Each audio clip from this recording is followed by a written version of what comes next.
দক্ষিণ এশিয়ার ভূ রাজনীতিতে এক অভূতপূর্ব এবং অকল্পনীয় কম্পন তৈরি হতে যাচ্ছে।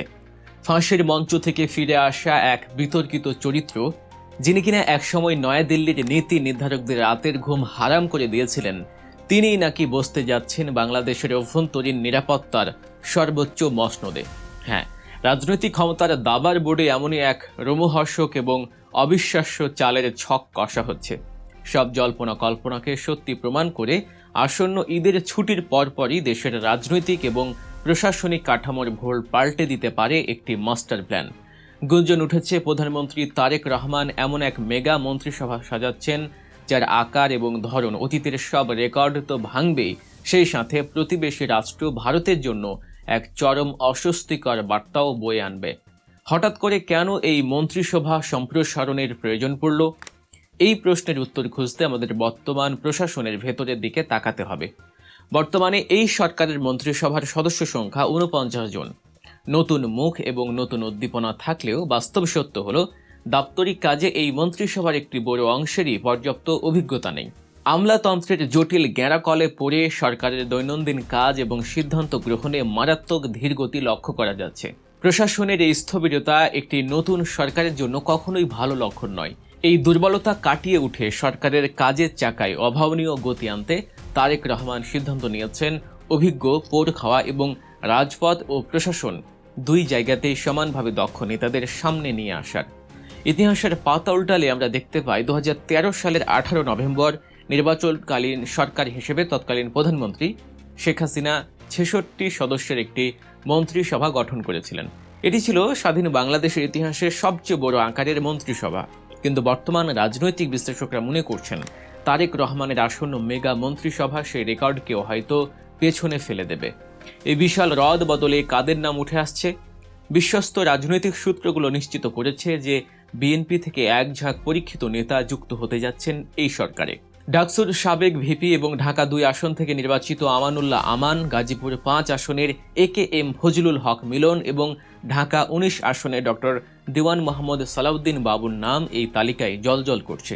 পাশাপাশি সরকারের কার্যক্রমে পেশাদারিত্ব বাড়াতে টেকনোক্র্যাট কোটায় ডক্টর আসাদুজ্জামানকে মন্ত্রিসভায় আনার প্রবল সম্ভাবনা রয়েছে।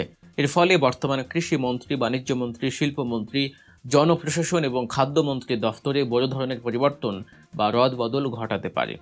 শুধু তাই নয়, এই মন্ত্রিসভায় পূর্ণ মন্ত্রী এবং প্রতিমন্ত্রীদের পাশাপাশি কয়েকজন উপমন্ত্রী ও উপদেষ্টা যুক্ত করার পরিকল্পনাও চলছে। আলোচনার টেবিলে প্রবলভাবে উপস্থিত রয়েছেন ব্যারিস্টার রুমিন ফারহানা। স্বতন্ত্র সংসদ সদস্য হিসেবে নিজের প্রখর বাগ্মিতা এবং যুক্তির কারণে তিনি ইতিমধ্যেই দেশবাসীর নজর কেড়েছেন। তবে সাবেক বিএনপিয়ান হিসেবে এবং আস্থাভাজন হওয়ায় নারী বা অন্তর্ভুক্তিমূলক কোটায় তার নাম বেশ জোরালোভাবেই উচ্চারিত হচ্ছে। চমক হিসেবে থাকতে পারেন আন্দালিব রহমান পার্থ। যদিও জুলাই বিপ্লব এবং অভ্যুত্থান নিয়ে করা কিছু মন্তব্যের কারণে সম্প্রতি তিনি তীব্র সমালোচনার শিকার হয়েছেন এবং তার ইমেজে কিছুটা ভাটা পড়েছে, তবুও রাজনৈতিক ভারসাম্য রক্ষায় তার অন্তর্ভুক্তি নির দলের নীতি নির্ধারক পর্যায়ে গভীর আলোচনা চলছে। সেই সাথে বিএনপির শীর্ষ পর্যায় থেকে ডক্টর খন্দকার মোশাররফ হোসেন, ডক্টর আব্দুল মঈন খান, গয়েশ্বর চন্দ্র রায় এবং বেগম সেলিমা রহমানের মতো হেভিওয়েট নেতাদের নামও বাতাসে ভাসছে। তবে এই পুরো রদ বদলের খবরের মাঝে সবচেয়ে বড়, সবচেয়ে ভয়ঙ্কর এবং আন্তর্জাতিক ভূ রাজনীতির সবচেয়ে উত্তেজনাকর নাম হল লুৎফুজ্জামান বাবর। একজন নেতার শুধু ফিরে আসাই নয়, বরং দেশের সবচেয়ে স্পর্শকাতর মন্ত্রণালয় স্বরাষ্ট্র মন্ত্রণালয়ে তার সম্ভাব্য প্রত্যাবর্তনের খবর পুরো দেশের রাজনৈতিক অঙ্গনে বোমার মতো ফেটেছে। কেন বাবুরকে এই মুহূর্তে প্রয়োজন? বিগত সরকারের পতনের পর থেকে সারা দেশের আইন শৃঙ্খলা পরিস্থিতি মারাত্মকভাবে ভেঙে পড়েছে। পুলিশ এবং প্রশাসনের ভেতরে চেইন অফ কমান্ড এখনও পুরোপুরি স্থিতিশীল হয়নি।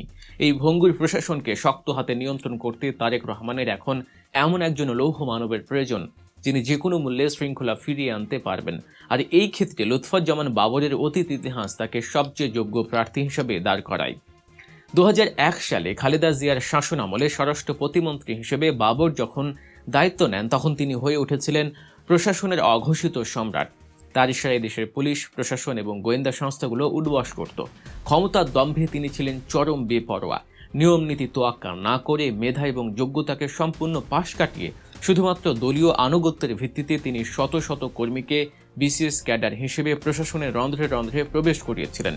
প্রকাশ্যে এমন নির্লজ্জ দলীয়করণের কারণে তিনি চরম বিতর্কিত হয়েছিলেন ঠিকই, কিন্তু একই সাথে নিজেকে একজন অপ্রতিরোধ্য এবং ভয়ঙ্কর ক্ষমতাধর ব্যক্তি হিসেবে প্রতিষ্ঠিত করেছিলেন। আজ যখন দেশের পুলিশ বাহিনীকে নতুন করে সাজানোর এবং কঠোর হাতে নিয়ন্ত্রণের প্রশ্ন উঠেছে, তখন বিশ্লেষকরা মনে করছেন বাবরের সেই আয়রন ফিস্ট বা লৌহ কঠিন নীতিরই দ্বারস্থ হতে যাচ্ছেন তারেক রহমান। কিন্তু বাবরকে স্বরাষ্ট্র মন্ত্রণালয়ে বসানোর এই গুঞ্জন কেন দেশের গণ্ডি পেরিয়ে দিল্লিতেও চিন্তার ভাঁজ ফেলেছে? এর পেছনে লুকিয়ে আছে এক হিমশীতল ইতিহাস। 2008 সালের এপ্রিল মাস চট্টগ্রামের CUFL ঘাটে ধরা পড়েছিল দক্ষিণ এশিয়ার ইতিহাসের সবচেয়ে বড় অবৈধ অস্ত্রের চালান, যা কুখ্যাত 10 ট্রাক অস্ত্র মামলা নামে পরিচিত। হাজার হাজার অত্যাধুনিক অ্যাসাল্ট রাইফেল, রকেট লঞ্চার এবং বিপুল পরিমাণ বিস্ফোরক বোঝাই সেই চালানটি আনা হয়েছিল ভারতের উত্তর পূর্বাঞ্চলের বিচ্ছিন্নতাবাদী সংগঠন উলফার জন্য। ভারতের নিরাপত্তা বিশ্লেষকদের মতে এই বিপুল পরিমাণ অস্ত্র যদি উলফার হাতে পৌঁছাতো, তবে ভারতের অখণ্ডতা চরম হুমকির মুখে পড়ত। আর এই পুরো অপারেশনের মাস্টার মাইন্ড এবং নৈপথ্য কারিগর হিসেবে সরাসরি অভিযুক্ত ছিলেন তৎকালীন স্বরাষ্ট্র প্রতিমন্ত্রী লুৎফুজ্জামান বাবর। ভারতের চোখে বাবর কোনো সাধারণ রাজনীতিবিদ নন, তিনি ছিলেন সেই ব্যক্তি যিনি বাংলাদেশের রাষ্ট্রযন্ত্রকে ব্যবহার করে ভারতের বিরুদ্ধে এক ভয়ঙ্কর ছায়াযুদ্ধ পরিচালনার নকশা করেছিলেন। 10 ট্রাক অস্ত্রের সেই ঘটনার পর থেকেই বাবর ভারতের চিরশত্রুতে পরিণত হন। আজ দীর্ঘ আইনি লড়াই শেষে ফাঁসের প্রকোষ্ঠ থেকে বেরিয়ে আসা সেই বাবর যখন আবারও স্বাধীন বাংলাদেশের স্বরাষ্ট্র মন্ত্রণালয়ের দায়িত্ব নেওয়ার দ্বারপ্রান্তে, তখন ভারতের সাউথ ব্লকের উদ্বেগ যে চরমে পৌঁছাবে সেটাই স্বাভাবিক। তারেক রহমান যদি সত্যি বাবরকে এই পদে বসান, তবে তা ভারতের কাছে একটি সুস্পষ্ট এবং কঠোর বার্তা হিসেবেই গণ্য হবে। অবশ্য রাজনৈতিক বিশ্লেষকদের একটি অংশ মনে করেন, যেহেতু বর্তমানে বিএনপির অত্যন্ত প্রভাবশালী নেতা সালাউদ্দিন আহমেদ স্বরাষ্ট্র মন্ত্রণালয়ের দায়িত্বে আছেন, তাই বাবরকে হয়তো সরাসরি পূর্ণমন্ত্রীর দায়িত্ব দেওয়া হবে না। তবে তাকে যদি উপস্বরাষ্ট্রমন্ত্রী বা এই মন্ত্রণালয়ের সমপর্যায়ের কোনো নীতি নির্ধারণী পদেও বসানো হয়, তবুও প্রশাসনের উপর তার যে প্রভাব তৈরি হবে তা সামাল দেয়া অনেকের জন্যই কঠিন হয়ে দাঁড়াবে। এখন দেখার বিষয় তারেক রহমান আসলে কি সিদ্ধান্ত নেন। দেশের অভ্যন্তরীণ আইন শৃঙ্খলা পরিস্থিতি কঠোর হাতে নিয়ন্ত্রণ করার তাগিদে তিনি কি ভারতের রক্তচক্ষুকে অপেক্ষা করার মতো বিশাল রাজনৈতিক ঝুঁকিটি নেবেন? একজন বিতর্কিত কিন্তু ভীষণ দেশপ্রেমী প্রভাবশালী নেতাকে দিয়ে কি প্রশাসনকে পুনর্গঠন করা সম্ভব? দর্শক, আজকের এই রোমহর্ষক রাজনৈতিক সমীকরণ নিয়ে আপনাদের বিশ্লেষণ কি? তারেক রহমানের কি উচিত হবে লুৎফুজ্জামান বাবরকে স্বরাষ্ট্র মন্ত্রণালয়ের মতো গুরুত্বপূর্ণ পদ এবং স্পর্শকাতর দায়িত্ব অর্পণ করা? ভারত বিরোধী এই শক্ত অবস্থান কি বাংলাদেশের ভূ রাজনীতিতে ইতিবাচক নাকি নেতিবাচক প্রভাব ফেলবে? আপনাদের মূল্যবান এবং সাহসী মতামত আমাদের কমেন্ট বক্সে লিখে জানান। দেশের রাজনীতি এবং ভূ রাজনীতির সবচেয়ে এক্সক্লুসিভ এবং বষ্ঠনিষ্ঠ বিশ্লেষণধর্মী খবর সবার আগে পেতে গল্প নিউজ চ্যানেলটি সাবস্ক্রাইব করে বেল আইকনটি বাজিয়ে রাখুন। ভিডিওটি আপনার পরিচিতদের সাথে শেয়ার করুন এবং গুরুত্বপূর্ণ আলোচনায় তাদেরও যুক্ত করুন। দেখা হচ্ছে পরবর্তী ভিডিওতে। আল্লাহ হাফেজ।